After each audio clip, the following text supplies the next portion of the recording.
বিএনপির গুপ্ত শাখার অন্যতম সদস্য সাইয়েদ আবদুল্লাহ বলেছেন, লাখ লাখ মানুষকে নানান ধরনের কার্ড দিয়ে সহযোগিতা করছে সরকার।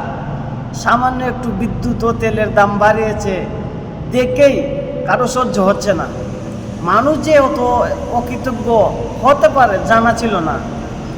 গুপ্ত শাখার ভাই, আপনাকে বলবো, আপনার যে জনাব তারেক রহমান যে কার্ডগুলা দিচ্ছে, এই কার্ডগুলা তো সাধারণ জনগণ পাচ্ছে না। এই কার্ডগুলা আপনার দলের নেতা কর্মীরাই পাচ্ছে। নেন, দেখেন। বিশ্বাস করবেন না, যারা সত্যিকার প্রাপ্য ছিলেন এই ফ্যামিলি কার্ডের, তাদের অনেকেই পাননি।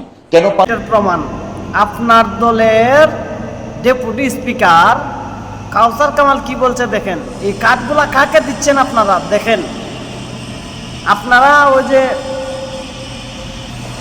এই জায়গার মধ্যে দেখেন, এই পিকটাও দেখেন, এইগুলাই আপনারা করে যাচ্ছেন। আপনার দলের নেতা কর্মীদেরকে আপনারা সবল করছেন। আমাদের পকেট কেটে কেন আপনার দলের নেতা কর্মীদেরকে আপনারা বাতা দিবেন, কার্ডের নামে সাদা দিবেন কেন? এইটা জাতি প্রশ্ন রাখে আপনাদের কাছে। আপনি কত সুন্দর করে আমাদেরকে অকৃতজ্ঞ বলে দিচ্ছেন। আপনারা আবার ওই যে হাওয়া ভবন ছিল না, 10% ছিল না বিদ্যুৎ খাতে, আবার এই 10% শুরু করে দিচ্ছেন। হাওয়া ভবনের দিকে আপনারা এগোচ্ছেন। এটা থেকে আপনাদেরকে বেরিয়ে আসতে হবে।